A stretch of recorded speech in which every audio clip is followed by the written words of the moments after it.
नमस्कार साथीहरू, स्वागत छ तपाईहरुलाई आजको हाम्रो यात्रा महको भिडियोमा।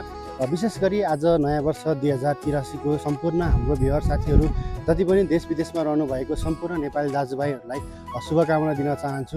विशेष गरी तपाईहरुको नयाँ वर्ष 2082 को भन्दा 83 अझ राम्रो होस्, तपाईको उन्नति प्रगति होस् भन्न चाहन्छु।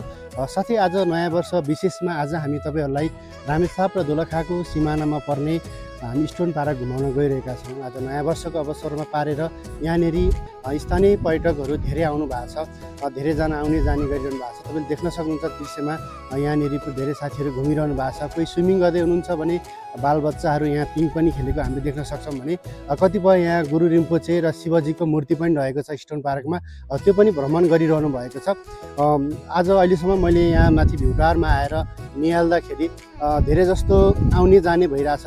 अहिलेसम्म 500-600 जति स्थानीय पर्यटकहरू आएर भ्रमण गरिसक्नु भएको छ। नयाँ वर्षको अवसरमा आफ्नो परिवारसँग, आफ्नो फ्यामिलीसँग, आफ्नो साथीभाइ सङ्गीसँग आएर रमाइलो गर्दै फोटो भिडियो खिच्दै रमाइरहनु भएको छ। विशेष गरी नयाँ वर्षमा यहाँनेरि नयाँ वर्ष, जनाई पूर्णिमा लगायत धेरै पर्वहरूमा यहाँ मेला लाग्ने गर्छ। विशेष गरी यहाँ चाहिँ पर्यटकहरू अलिक बाक्लो मात्रामा देखिने भनेकै जनाई पूर्णिमा र यो नयाँ वर्षको अवसरमा चाहिँ यहाँ धेरै देखिन्छन्। अहिले पनि हामी दृश्यमा देख्न सक्छौँ धेरै साथीहरू यहाँ घुमिरहनु भएको छ भने स्टोन पार्कको भ्यू पनि एकदमै धेरै सुन्दर देखिएको छ।